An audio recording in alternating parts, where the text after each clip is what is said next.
everyone, and welcome back again. I'm with Andy from Snow Camps Europe. I am Paul from SIA, Ski Instructor Academy. We are going to have a little conversation really today and just see where we go, because we talk so much rubbish anyway. We might as well keep waffling on about the skiing and snowboarding around Europe.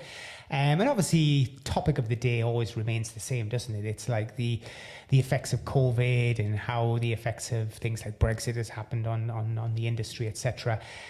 How's the season looking in Kaprun at the minute, Andy? Well, this is the thing, because they've just extended the season. The snow is fantastic. We've had loads of snow, and there's more on the way. Because nobody's using it. Yeah, well, it's not getting stamped on. Because the slopes are pretty empty. But no, they've decided to extend the season. Normally they would close around the end of May, sometime between the 20th and the end, and then they'll stay closed for a few weeks, and then they'll reopen for summer skiing. But what they've decided to do this year, because Austria is about to come out of lockdown on the 19th of May, is they've said we're going to keep the slopes open all the way through till the 21st of July, which is fantastic. However, who's going to be able to ski? Well, a lot of it's, especially the summer skiing, was something that some of the associations wanted, because they wanted to qualify people on the mountain during the summer period, which is often quite embarrassing because the conditions up there are questionable. The length of the slope's questionable. The quality of then the instructor that comes out of those sort of courses is questionable, because it was always asked why SIA don't run a course in Austria in summer. Well, it's because obviously we're in Argentina, where there's real snow and good snow. It's their winter, and I don't want to be sweating my ass off on a glacier. I think for people who don't know how the glacier becomes as the months go on, it's at the moment the snow is fantastic. It's still very cold of an evening up there. As I say, there is some more snow on its way, and we're recording this on, what are we on, the 30th of April? Yeah. And there's more snow coming on over the weekend.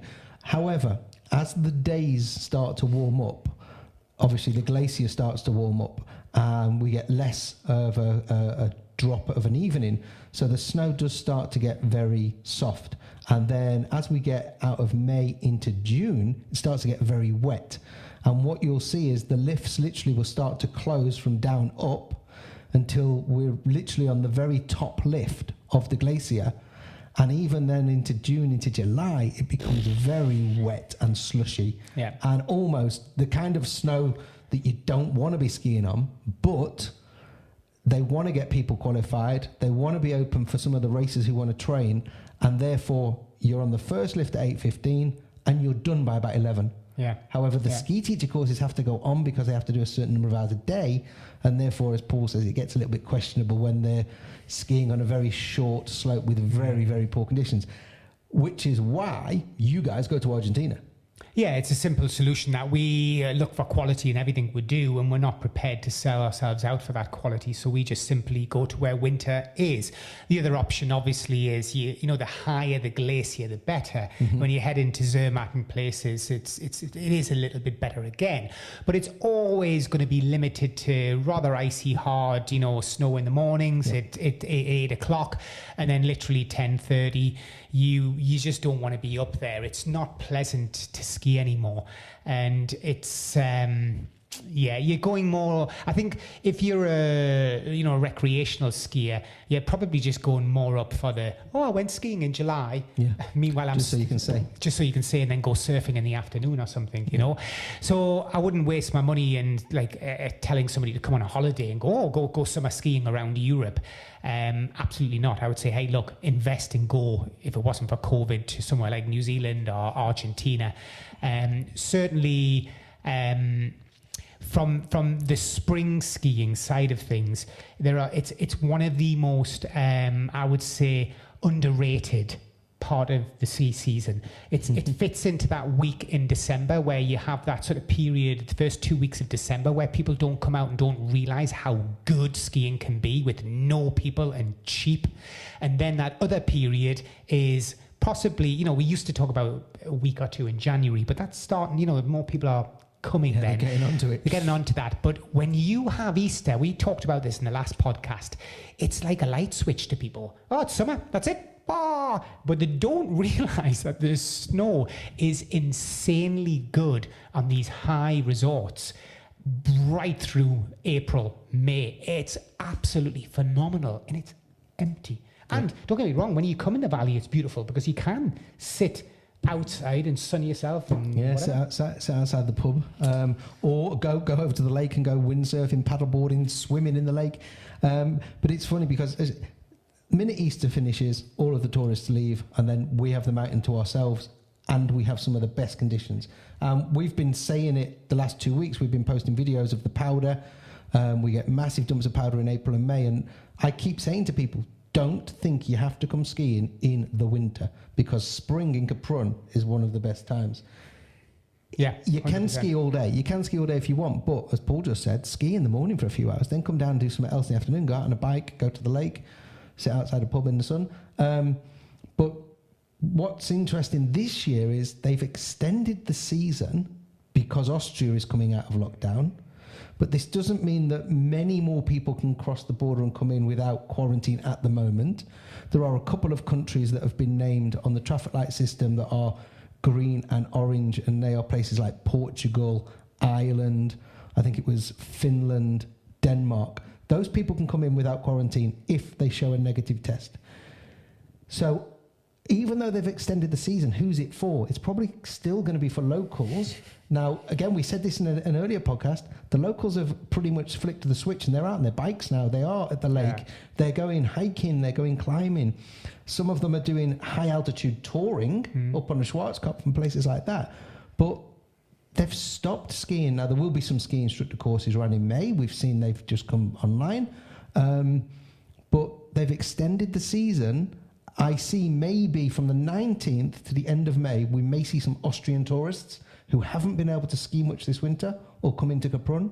But other than that, why is it extended? Well, what you've got to remember as well, Andy, is, of course, the season lift pass will be finishing now in the next 2 or 3 days. Yep. And that means that people either have to buy a summer pass or have this one. They now do a full year pass, actually, which is a very, very good offer if you live in Austria. But most people won't have a ski pass, and they're not going to invest in a ski pass throughout summer. They'll just wait now. They're done. They've had enough skiing. They've been lucky in Austria because they've been able to ski when there's been no tourists. They'll be skied out. And they're ready for something new.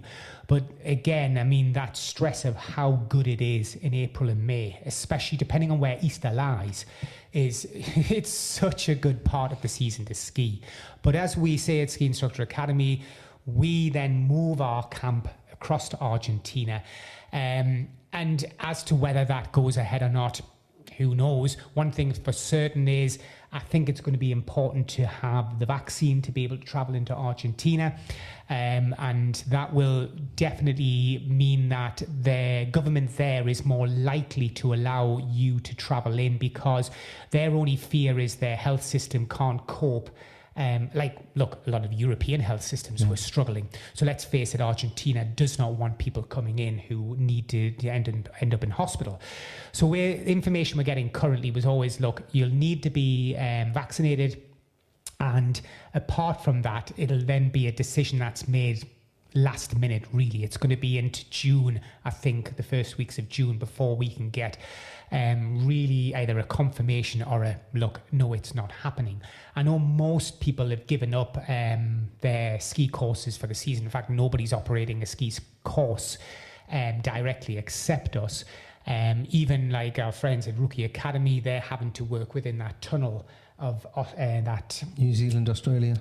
Australia. They can't accept people from outside, which is devastating. A second season for them down there, which is heartbreaking. It's incredibly difficult. If you think of somebody like or Europe losing a second season, it just can't be happening. And that's, as we go into next November, there's already conversations being taken place between ski associations and ski schools and the government as to how they see next season already. It's important we are prepared for every single possible scenario. I am sort of confident that they accept the ski season will go ahead. But whether there will be still some, remnants of the restrictions of mask wearing or smaller group sizes still is difficult to say at this early stage, but certainly it'll go ahead. Let's hope so. Just changing it slightly, Paul, because I've never been to Argentina, and I'm sure there's a lot of people out there that haven't been to Argentina. When does the season start? Yeah, the first time I went down to Argentina, actually, I went way back in 2006 or something.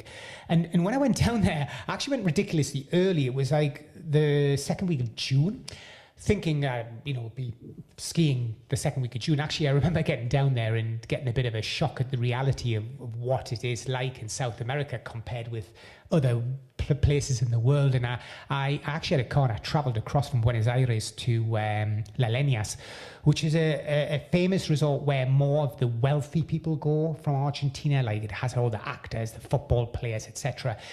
And we got there.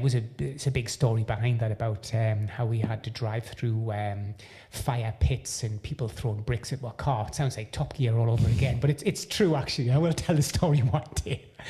But anyway, we got there, and honestly, Andy, it was shocking. It was unbelievable. The amount of snow that had that early was incredible. And it wasn't normal, don't get me wrong. I wouldn't recommend anybody go sort of like the second week of June, because usually it's not like that. And we had metre upon metre of snow in the best season ever. They said it was the best season start they'd ever had. And it was incredible because you're skiing in the Andes, and actually that resort's not that far away from, the film Alive, the cannibalistic one, where they crashed the plane and all that. Yeah. Well, that's where the plane sort of crashed. And it's not far from there as well. So it's a real high part of the Andes. And actually La Leñas is, I want to say it's probably at about 2,500 meters, if I remember likely, something like that, when you're at the hotel. This is the village? That's a hotel. Well, wow. This is the thing, there is no village. It's literally a ski village of ski accommodation. 4 hotels, I think, and so many apartments. That's it. The next village, as you put it, would be 100 kilometers away. Wow. And that's it. So you are just stuck in the middle. There's nothing to do except ski. Oh, they've got a casino, of course. Gamble. So it's a different world of skiing. It's like and the thing is, it's a famous resort because it has famous off-piste. Free riding is unbelievable, and it's accessible from a chairlift that is famous as well. When you see this picture of this chairlift, it's incredible. This old 2-man chairlift, and often if it snows heavily, it'll tip over. Like the chairlifts, like what do they call the stutzers? The pylons. The pylons are like wonky and stuff. I remember one season I was there, it was like that. They couldn't get it going again because it was just too much snow. So are the resorts modern resorts? I would say they are generally the lift systems from Austria from 1980. Like when Austria sells their lifts, you find they buy the lifts and they bring these second-hand lift systems in. They're fairly old, but they'll always have a couple of turbo chairlifts, and that would be their star of the show. They have a couple of turbo chairlifts. So in La Leñas, they do have a couple, but most of them are the old-style lift systems, that just keep going round. So therefore, they're not quick. But hey, it's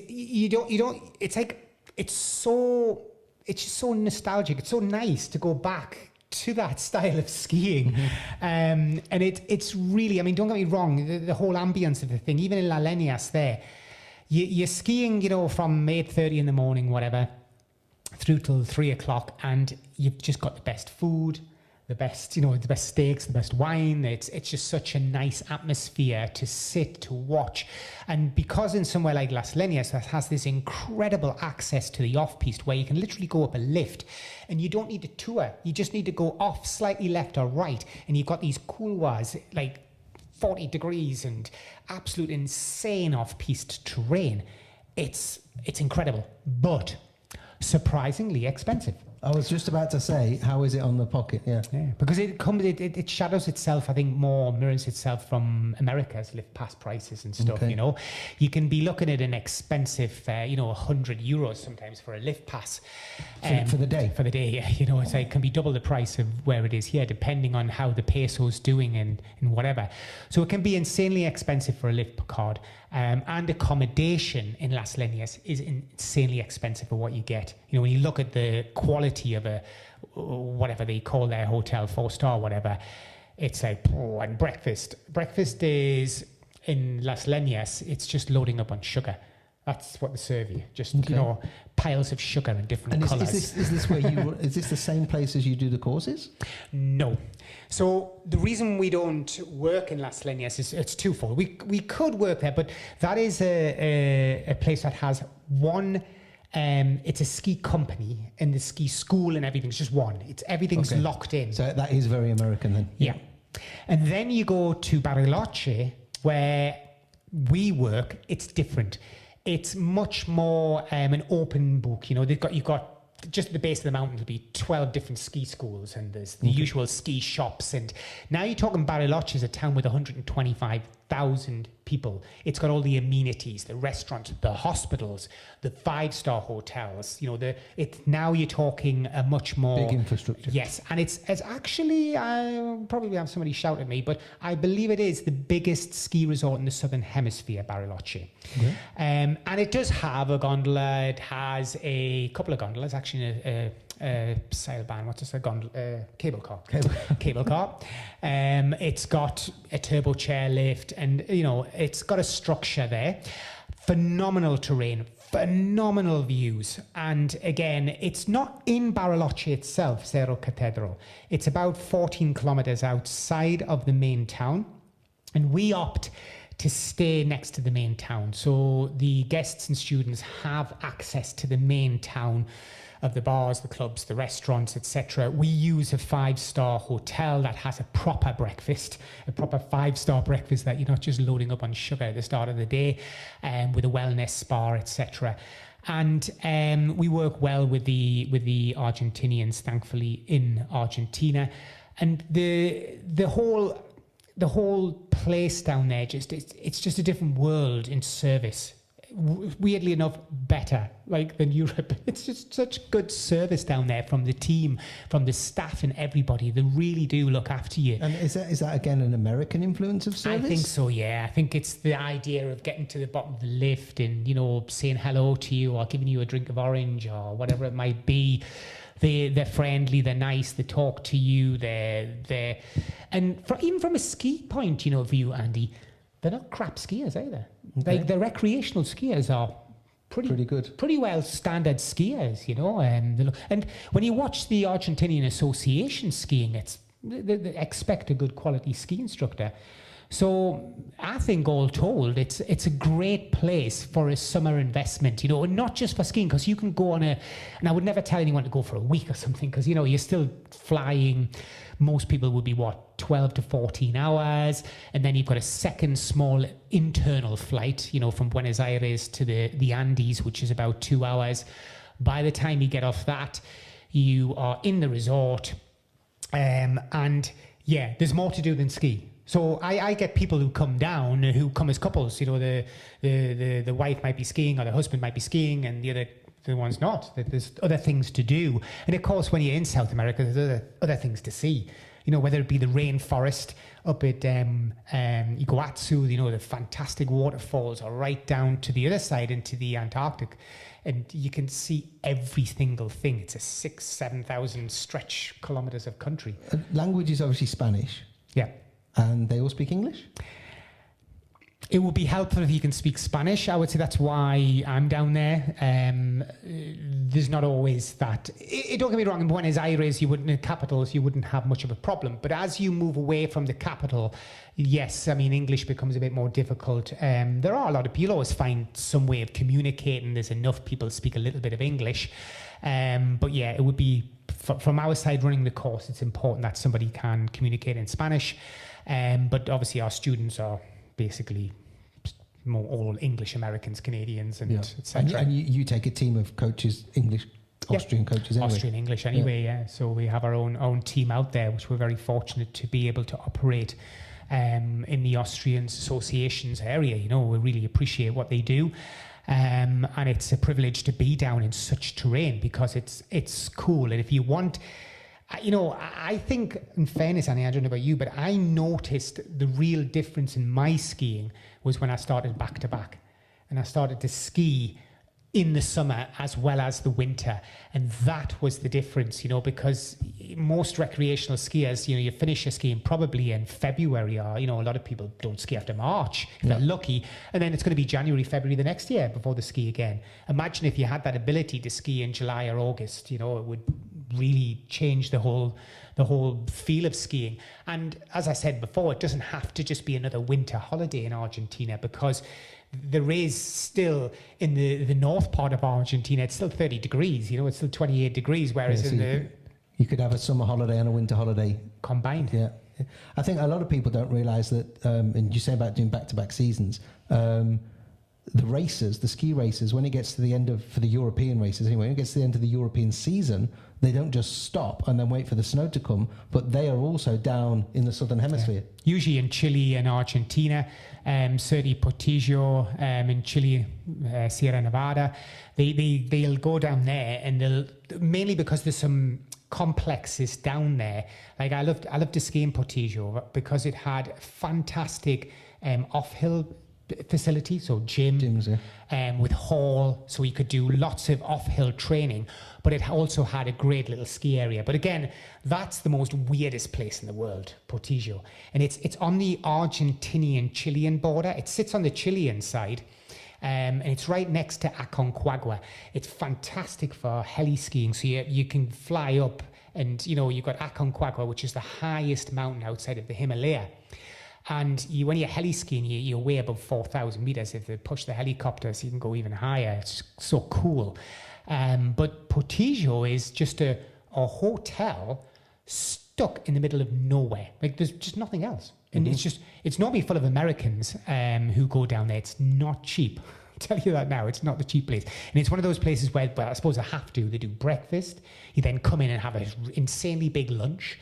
Then you go back in at 3 o'clock and have afternoon tea. Oh. And then you go back in at 7 o'clock and have an evening meal. Oh, actually, it was actually 8 o'clock, I lie, because it's typical Argentinian and Chilean.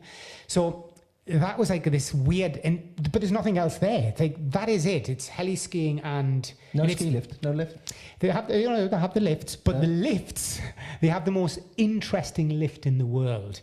So while we're online, I'll type in the sling. I think it's called a slingshot Portillo, and this lift is insane. I mean, it absolutely flies up the hill. So let me just switch the volume off. How to ride the Portillo.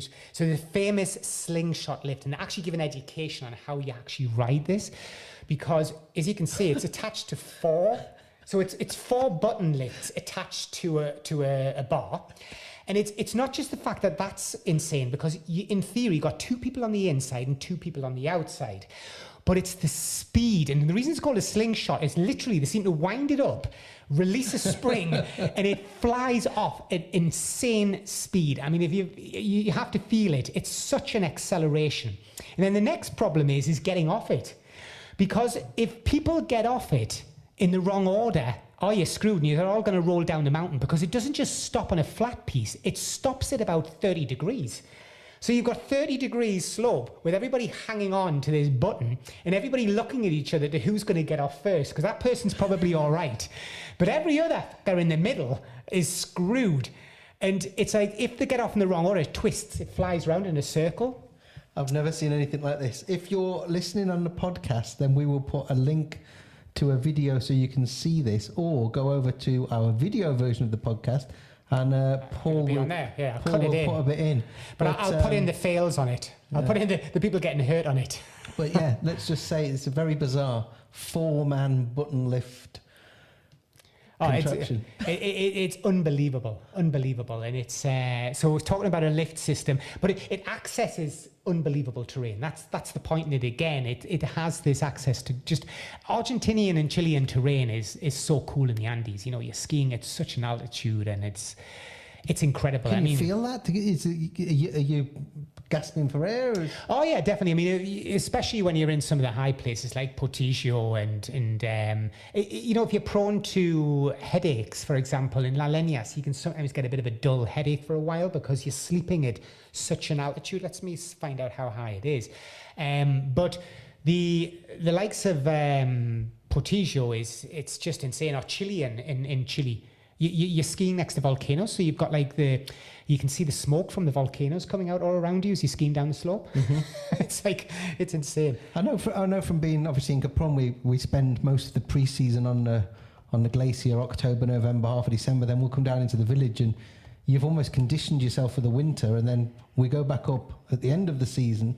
And once we eventually come down in the summer, it's almost like you're walking on air because you've been working for 7-8 weeks at a higher altitude. So you do feel it. And there are moments you get to the very top of the glacier and you can feel a little bit out of breath. But this I know people faint, don't they? I mean, so the actual base elevation of La Leñas is 2,240 meters, so over 7,000 feet. And the top elevations is 3,430 meters. So it's, you're sleeping at that altitude, and that's the issue. If you're constantly there, you never come below 2,250 meters.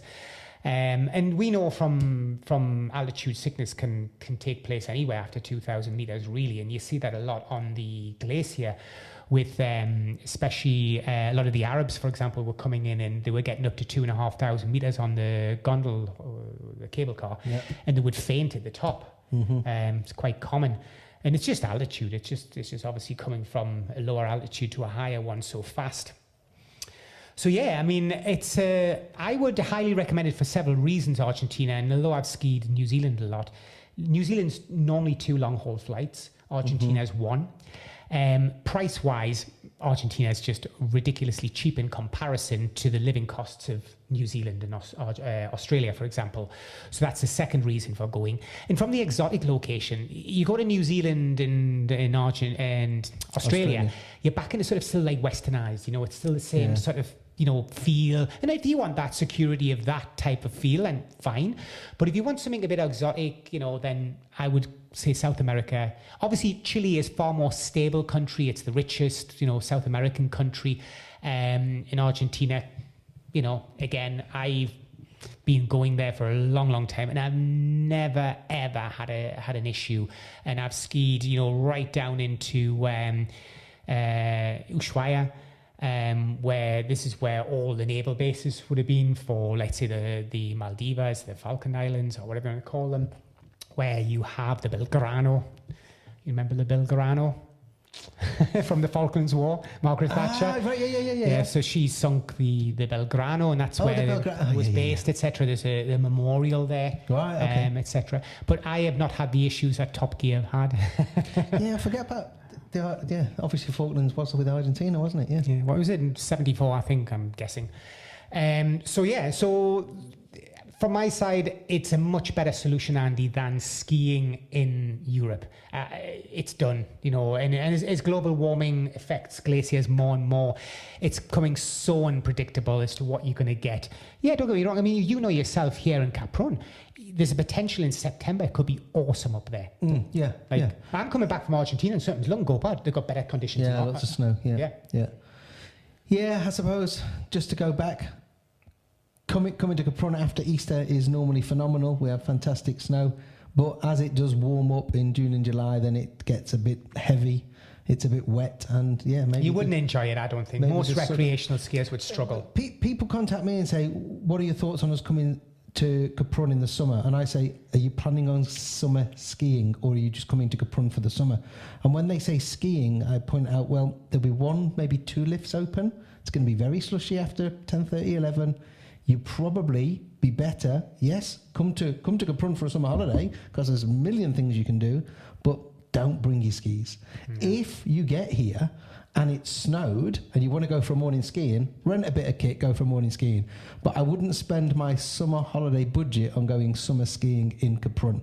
Yeah. Other places are available which are going to be better, and one of them therefore being the Southern Hemisphere. And I think that comes down to a podcast we could do in the future, talking about like ski gear and what you wear at different times of the year and why, and how ridiculous it gets in spring as to what you're putting on your body as you go down. But look, we've hit 30 minutes, and I know most of you have probably arrived at work and now want to get on with things. So we're going to leave it at that, Andy. See you on the next one. See you later. Bye for now.